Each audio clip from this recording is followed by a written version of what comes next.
আজকের গল্প ছায়ার ক্লাসরুম। বুড়িগঙ্গা নদীর পাড়ে অবস্থিত নুরানি উচ্চ বিদ্যালয় একসময় ছিল প্রাণচঞ্চল একটি শিক্ষা প্রতিষ্ঠান। কিন্তু ৩০ বছর আগে এক ভয়াবহ আগুনে স্কুলের একটি পুরনো ভবন পুড়ে যায়। সবার বের হয়ে এলেও ক্লাস 9-এর ছাত্র রাফি সেই আগুনে মারা যায়। একটি তালাবদ্ধ ক্লাসরুমে আটকে থাকে। তারপর থেকেই প্রতি বছর তার মৃত্যু দিবসে স্কুলের করিডোরে অদ্ভুত পায়ের ছাপ শোনা যায়, যেন কেউ ধীরে ধীরে হেঁটে চলছে, কখনো থামে না, শুধু হাঁটে। এই ঘটনাকে ঘিরে অনেক গুজব ছড়িয়েছে।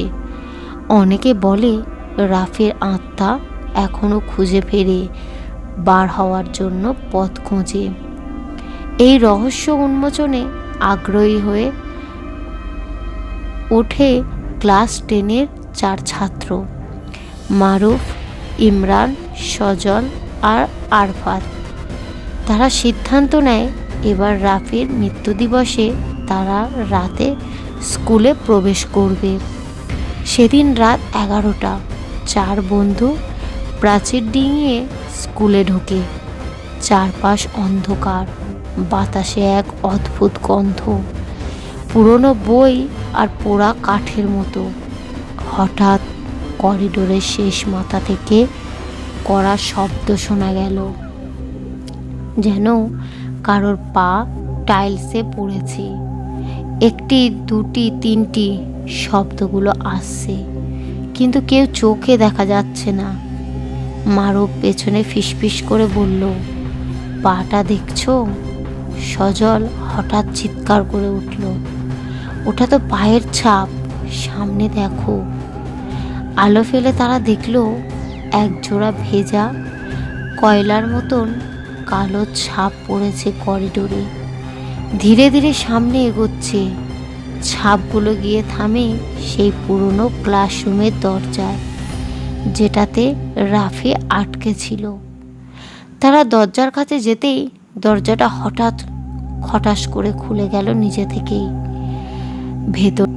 ভেতরে ঠান্ডা হাওয়া, বোর্ডে লেখা, আমি এখনো পরীক্ষা দিইনি।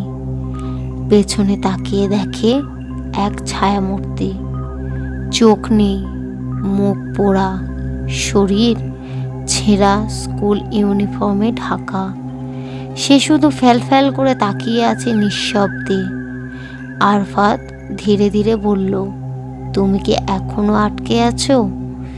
ছায়া মাথা ঝাঁকায়, তারপর মৃদু কণ্ঠে বলে, তালা খুলে দিও, মা অপেক্ষা করছে।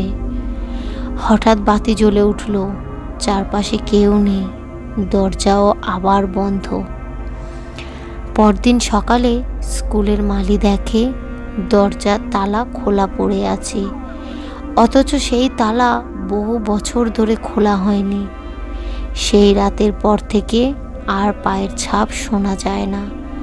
কেউ কেউ বলে রাফি এবার মুক্ত হয়েছে, কেউ আবার মনে করে সে এখন অন্য কোথাও ক্লাস নিচ্ছে, ছায়ার ক্লাসরুমে। গল্পটি কেমন লাগলো কমেন্ট করবেন এবং একটা লাইক করবেন। আরও এইরকমই নতুন নতুন ভূতের গল্প শুনতে চ্যানেলটিকে সাবস্ক্রাইব করবেন।